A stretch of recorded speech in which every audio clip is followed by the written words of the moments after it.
자, 주제 통합 이거 설명을 드릴게요. 근데 설명하기 전에 알아야 되는 게 그 엔트로피라는 거를 좀 알아야 됩니다. 엔트로피가 뭐냐면요, 이제 그 화학인가 물리인가 뭐 어딘가에서는요, 연력학 제1법칙 있죠. 연력학 제1법칙은요, 우주의 에너지, 아이씨 나 못 쓰냐, 에너지 총합은 같다입니다. 같다. 즉 우주에 있는 에너지는요, 항상 그 양이 똑같아요. 그러니까 우리가 이제 석탄을 떼죠. 석탄을 열 에너지로 발생하잖아요. 그럼 이제 석탄에 있는 석탄이 이제 100만큼의 에너지가 있어. 그러면 이거를 100만큼의 에너지를 나타내잖아요. 즉 100을 썼으면, 에너지 100을 썼으면, 석탄인 상태로 에너지 100이 있었는데 석탄인 상태로 이 에너지 100을 열 에너지 100으로 옮겼다는 거야. 그러면 어떻게 해요? 석탄은 날아가죠. 석탄은 사라지지만 그 석탄은 열 에너지로 남아있는 거기 때문에 에너지는 그대로란 말이죠. 근데 봐봐, 그러면은 이제 뭐야? 이러면은 이제 무한적으로 우리가 에너지를 쓸 수 있는 거 아니냐라는 건데, 이거에 또 반하는 게 있습니다. 연력학 제2법칙. 제2법칙. 이게 바로 엔트로피는 증가한다. 우주의 엔트로피는 계속 증가한다. 이게 이 법칙인데, 왜냐면 봐봐. 분명히 석탄을 열 에너지로 만들었단 말이야. 석유라고 해볼까 이번에는? 그게 더 나으니까. 자, 맨날 석유 고갈된다 지랄하잖아요. 석유는요 100만큼의 에너지를 가지고 있어요. 그래서 이거를 에너지로 바꿨어요.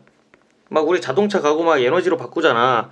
석유를 이거 에너지 만큼 바꿨어. 그러면 100이 그대로 사라져? 아니, 에너지 100으로서 존재하잖아요.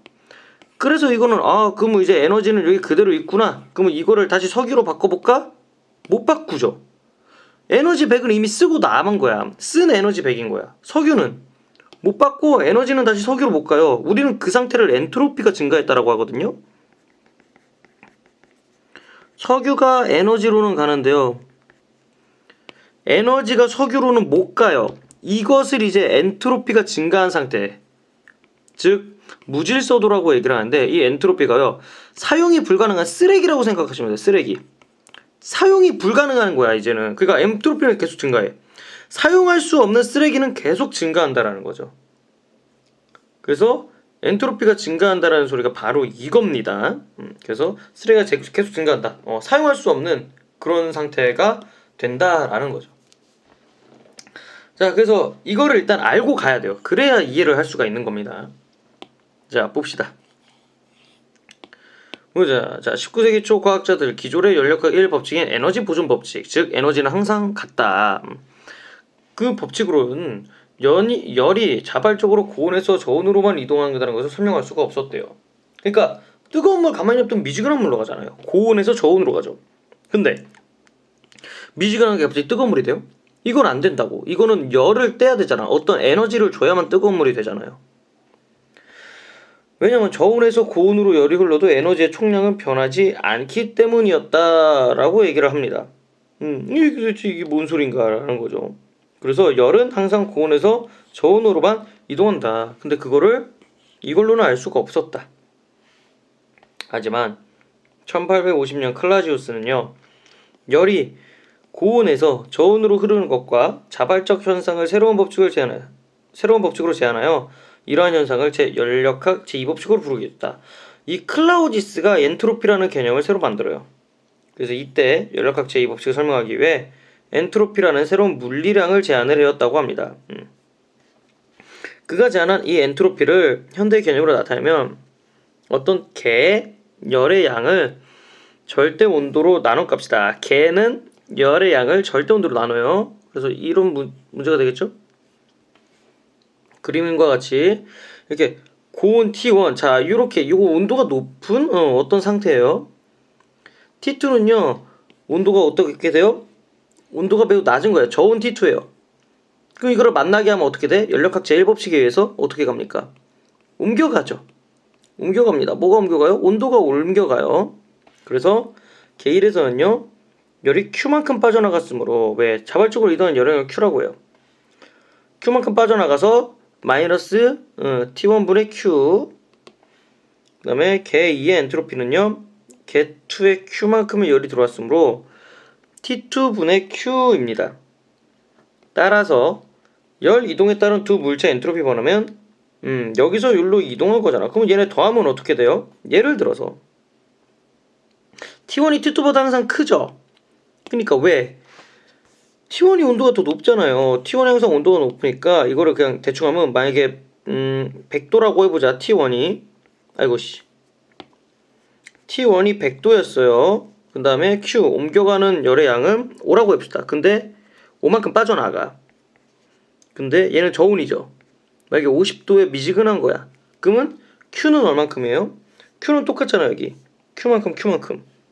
그래서 Q는 똑같이 5를 써주자. 뭐 항상 어디가 더 커요? 얘가 더 크죠. T1이 크죠. 분모가 크니까 요 마이너스가 되는 값은 항상 더 작겠죠. 그럼 얘네를 더하면 항상 값은 뭐가 나와요? 양수가 나오죠. 그래서 봐봐. 그래서 이 더한 값은 항상 양의 값을 가져요. 즉 고온에서 저온으로 이동하는 것은 엔트로피가 증가하는 현상이야. 왜냐? 자, 다시 한번. 온도가 높은 곳에서 낮은 곳으로 가죠. 그러면 얘가요. 다시 뜨거운 물로 갈 수가 있어요? 못 간다는 거죠. 얘가 여기로 오는 순간 다시 원래 상태로 못 돌아간다. 즉 엔트로피가 어떻게 된 거야? 엔트로피가 증가한 상태죠. 다시 원래 상태로 못 돌아가는 그 엔트로피 상태가 증가를 한 거랍니다. 그거를 이걸로 얘기를 한 거야. 그리고 이것은 자발적인 과정이고 이를 확장하면 자연에서 일어나는 이 자발적인 현상은 다 엔트로피가 증가하는 방향으로 일어나고 있다는 거야. 왜? 우리가 음식을 먹을 거잖아요. 음식을 먹는 이유가 뭐야? 에너지를 내기 위해서죠. 그렇죠. 이 음식은 에너지가 되고 이 에너지는 우리가 뭐 땀을 흘리거나 뭐 우리가 움직이는 행동으로 나타날 거잖아. 그런 에너지로 우주 어딘가에 존재를 할 거야. 하지만 그 에너지는 다시 음식이 될 수 있어 없어? 없죠. 그러니까 엔트로피가 증가한 상태죠. 쓸데없는 게 늘어난 상태다. 그래서 이렇게 된다. 그래서 수조에 잉크방울 떨구면 잉크가 물속에 퍼져나가는 현상을 바로 알 수 있죠. 그럼 이건 엔트로피가 증가하는 방향으로 일어난 거야. 왜? 다시 물속에 퍼진 거는요. 다시 잉크로 돌아갈 수 없어요. 즉 엔트로피가 증가한 거예요. 그래서 열이나 물질이 퍼지는 현상은 자발적으로 일어나고 이거는 엔트로피, 무질서한 정도, 즉 쓸데없는 정도. 쓰레기가 커지는 현상이라 할 수 있다. 물질의 상태가 변하는 상변화 과정을 통해서 물질 자체의 엔트로피는 변하는데 일정한 온도 압력 상태에서 물질의 엔트로피는 액체일 때가 고차일 때보다 크대요. 엔트로피는. 그러나 이건 그냥 이해하려고 달려들지 마세요. 그냥 그렇구나 하고 넘어가. 왜? 이거 하려면 이제 이거는 물리입니다. 물리. 그때는 국어가 아닙니다. 진짜로. 비문학이 아니라 물리예요. 이거 이해하려고 하면 안 돼요. 그렇구나 해야 돼. 그러나 물이 어느 점 아래에서 어느 현상은 개와 외개, 그러니까 바깥외자입니다. 바깥외 이 어떤 한 덩어리랑 그 바깥에 있는 덩어리를 합친 전체 엔트로피 증가하는 현상이래요. 다시 봅시다. 물이 얼어서 액체가 고체로 변하면 온도가 낮으면 분자나 원자 운동이 매우 느려지는 거 아시죠? 그래서 무질서한 정도가 감소하게 돼요. 그렇대. 왜? 여기서 아까 퍼지는 게 엔트로피 증가를 했잖아.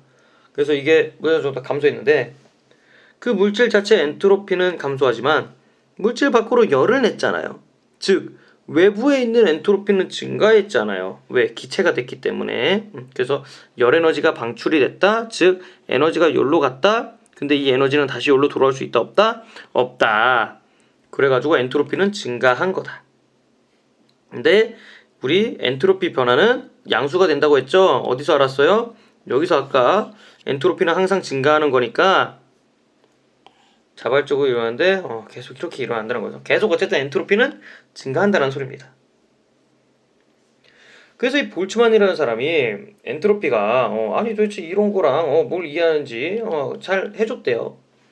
볼츠만에 따르면 미시적 엔트로피는 어떤 개의 분자나 원자가 취하는 미시적인 상태의 경우의 수로 결정된다고 합니다. 이것도 이해하려 하지 마세요. 그렇구나요. 뭐 알려고 하면 몰라. 뭐 이게 뭔지 안 알려줬잖아. 그냥 그렇구나야. 구체적으로 그 상태의 경우의 수의 로그를 취한 값에 비례한다. 볼츠만은 그가 정의한 엔트로피와 클라우지스의 엔트로피 단위를 일치시키기 위해 볼츠만 상수를 비례상수로 도입해서요. 어쨌든 뭐다? 어쨌든 엔트로피가 커져. 미시적인 상태의 경우의 수가 증가하면 엔트로피는 커진다. 즉 어쨌든 엔트로피는 커져. 볼츠만이 얘기하는 것도. 그래서 뭐 엔트로피를 미시 상태랑 연결해서 했다는데 우리가 알 수 있는 건 볼츠만도 결국엔 엔트로피 증가한다라고 얘기했구나. 그래서 수조의 물에 잉크방울을 떨구면 잉크가 퍼져나가는 예를 들어보자고 합니다.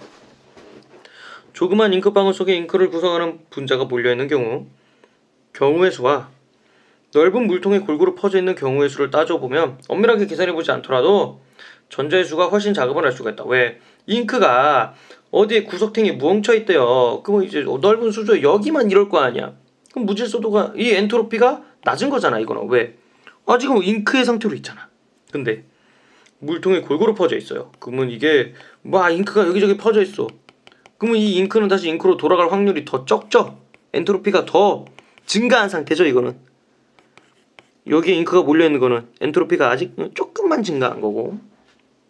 그래서 어디가 더 엔트로피가 더 작아. 어디가 전자가 뭐야? 분자가 몰려있는 잉크가 몰려있는 게 전자예요. 그게 엔트로피가 더 작아. 그래서 잉크 분자가 조그만 방울로 몰려있을 때 엔트로피가 낮고요. 근데 경우의 수가 많아져서 무질서도가 증가하면 엔트로피는 증가한다. 입니다. 자, 그 다음에 이 사고 실험도 뭐야? 이것도 엔트로피 얘기야. 봅시다. 사고 실험이란요. 이건 액시던트가 아니라 이게 띵킹이에요. 띵킹. 자, 사고 실험. 생각하는 실험은 실제로는 수행하기 힘든 실험의 결과를 생각만으로 이끌어내는 실험을 말한다고 합니다. 과학 분야에서 유명한 사고 실험자가 맥스웰의 도깨비 실험인데요. 맥스웰의 도깨비 실험은 영국의 물리학자 이 사람이 사고한 거로 연력학체의 이 법칙에 위배되는 것이 가능한가? 그러니까 엔트로피는 계속 증가하는가를 깨보고 싶었던 거야. 그래서 연력학체의 이 법칙에 의하면 서로 접촉해 있고 외부로부터는 고립되어 있고 같은 온도를 갖는 두 물체가 자발적으로 다른 온도의 것을 가지는 건 불가능하대요. 왜 안 돼? 붙어 있는데 왜요? 왜냐면 뜨거운 물하고 찬물이 만나면 어떻게 돼요? 온도는 올라가서 이 찬물과 뜨거운 물은 어떻게 서로 대류 현상이 일어나서 온도가 똑같아지잖아요. 근데 그래서 서로 다른 온도를 가는 건 불가능하다고요. 그래서 얘는 찬물로 다시 못 돌아가고 얘는 뜨거운 물로 다시 못 돌아가. 즉 엔트로피가 증가한 상태가 된단 말이야. 그래서 연력학체의 이 법칙에 의하면 고립계 엔트로피는 결코 감소하지 않는다. 이 고립계가 뭐냐면요. 그러니까 자, 찬물, 뜨거운 물이 어떻게 해요? 만났어요. 그러면 외부의 어떤 요소는 방해받지 않는다는 소리야. 뭐 여기서 불을 떼면 뜨거워질 거 아니야? 안 돼. 그것도 안 돼. 냉장고에 넣어. 그것도 안 되는 거야. 찬물, 뜨거운 물 딱 둘이 만났을 때 얘네 둘은 온도가 똑같아진다. 원래 상태로 못 돌아간다. 엔트로피 올라간다. 이 뜻이거든요. 근데 이거 뭐야? 이거 지문 가에서 아까 얘기한 거잖아. 그래서 맥스웰은 그림 위와 같이 동일한 온도의 기체로 차 있고 동일한 온도의 기체의 여기 서로 옆에 A와 B 두 방을 상상했대요. 자, 여기에 이제 막 놓은 거야. A와 B 방. 그리고 도깨비가 요 방의 문을 열었다 닫았다 한답니다. 기체 분자들의 평균 속력보다 빠른 새끼가 오면요 B로 옮겨요. 그러니까 B에다가 빠른 애를 넣고요. 여기서 막 느린 놈은 A로 넣어요. 그렇게 계속 분류를 한대 도깨비가. 그래서 도깨비가 문을 열었다 닫았다 하면서 여기에는 빠른 놈만 있고 여기는 느린 놈만 논다는 거야. 그래서 이렇게 한 거야. 그렇게 시간이 지나면 B에 있는 기체 분자들의 평균 속력은 증가해서 A는 속력이 낮죠. 근데 온도는 어때? 분자가 활발하게 움직이면 온도가 올라간다는 건 고1 때 배웠어요. 분자가 느리게 올라가면요 온도가 낮다라는 거예요. 그래서 여름에 냄새가 더 나요. 왜? 여름에 온도가 높죠. 기체 분자가 존나 빠르게 움직여서 우리 냄새가 더 퍼지는 거야. 그래서 방구가 냄새가 존나 빨리 퍼져요. 뜨뜻하니까. 근데 겨울에는요 별로 냄새가 안 나죠. 왜? 공기가 속도가 작아요. 그러니까 냄새가 잘 안 퍼져요. 오케이? 그래서 A방은 여기는 온도가 낮아요. 이게 왜 느린 새끼밖에 없어서 온도가 낮고요. 여기는 빨라서 온도가 높아요. 그럼 봐봐. 같은데 분자를 분류했으니까 어때요? 뭐야 이거? 온도가 다르네? 이거 엔트로피 이거 아니야? 낮아진 거잖아. 왜? 자, 연력학 제1법칙은 위배되지 않았지만 이 법칙이 위배돼요. 시간이 지나면 온도는 낮아져야 되거든요. 연력학 제2법칙은 지금 엔트로피가 지금 뭐야? 엔트로피 이거 봐. 얘는 낮은 애만, 얘는 빠른 애만. 엔트로피가 이거 봐봐. 원래 이게 섞여서 정상이어야 되는데 따로따로 지금 다시 분류가 됐잖아. 그러면 엔트로피가 어때? 어라? 낮아진 거 아닌가? 라는 소리를 하는 거죠. 그래서 이제 물리학자들이 저 새끼 뭐야 개새끼가 왜 엔트로피 증가한다고 외워야 돼. 이 새끼 때문에 다시 외워야 되잖아. 물리학자들이 야마가 돈 거죠. 이 새끼 뭐지? 틀렸을 것 같은데? 그래서 얘가 기술한 도깨비가 이걸 진짜 깰 수 있는 건가? 일반 물리학자들은 이제 여러 가지 했죠. 근데 엔트로피 증가한 거다라고 본 거예요. 열학학 제2법칙은 깨지지 않아. 왜? 자, 이게 분류를 했잖아요. 이건 여기가 막 분류해서 엔트로피는 내려갔죠. 근데 이 도깨비가 열고 닫고 하는 거는 엔트로피 증가한 거지. 왜? 얘가 열고 닫고 하는 동안 뭐 한 거야? 분류하는데 에너지를 썼죠. 이 에너지 쓴 게 뭐야? 그럼 얘는 무슨 힘으로 이걸 분류했어? 그러면 얘는 에너지 썼기 때문에 엔트로피 올라간 거지. 즉 여기서 엔트로피 낮춘 것보다 얘가 엔트로피 올린 게 더 많다는 거야. 왜? 물리학자의 분석의 핵심은 도깨비가 분자 분류하면서 감소하는 엔트로피보다 더 많은 엔트로피를 만들어냈다고. 그렇지. 분자 분류하는 게 좀 쉽냐? 어렵지? A와 B의 온도 차이로 생긴 에너지보다 분자 속력을 측정하고 기체 분자를 A와 B 사이 문을 통과하는데 더 많은 에너지가 들어. 그래서 엔트로피는 더 올라갔다는 거야. 감소한 것보다 엔트로피가 증가한 게 더 많다. 즉 엔트로피는 증가했다. 그래서 이 사람이 제안했고 후에는 르영 브룰리앙이 했다. 실라이가 지적하기를 실제 세계에서는 그 맥스웰의 도깨비가 하는 역할을 누군가 해야 되잖아.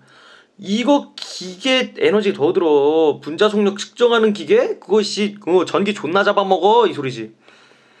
도깨비가 정보 수집하는 게 에너지 소모한다. 이게 엔트로피를 더 증가시킨다.